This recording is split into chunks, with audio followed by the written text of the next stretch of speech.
электронный сигареты вейпы деп коет экен. Жаш балдар чегип жүргөн көрүп калсаңыздар керек, мындай ароматы там турганча магазиндерде, торговый центрде мындай бир бутиктер сыяктуу коюп сатып атышпайбы? Ошол ден соолукка аябай зыян экен. Өзгөчө жаш балдар, окуучулар көп көрүп атам менчи. Сиздер деле көрүп атсаңыздар керек, ошолорго айтып мындай эскертип түшүндүрүш керекпиз да. Жана ата энелер өз балдарыңарды карап койгула, ушуну айткыла, эскерткиле. Керек болсо сумкаларын карап, чөнтөктөрүн карап текшергиле. Алардын ден соолугу, балаңыздын ден соолугу сизге керек да, важный да. Канчалык зыян экенин азыр мен сиздерге көрсөтүп берейин.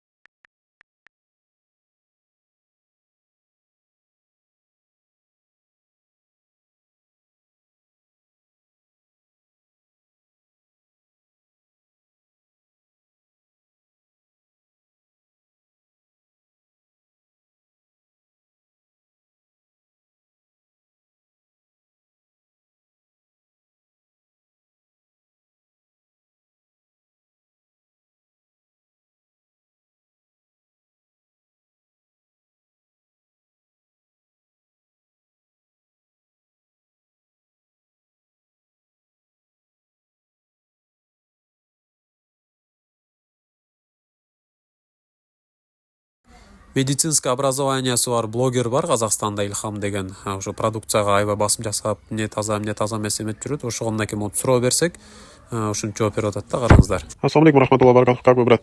Вот эти электронные сигареты же есть. Сейчас как бы модно у нас. У вас в Казахстане, не знаю, как у нас в Кыргызстане, вот молодежь много кто курит, да?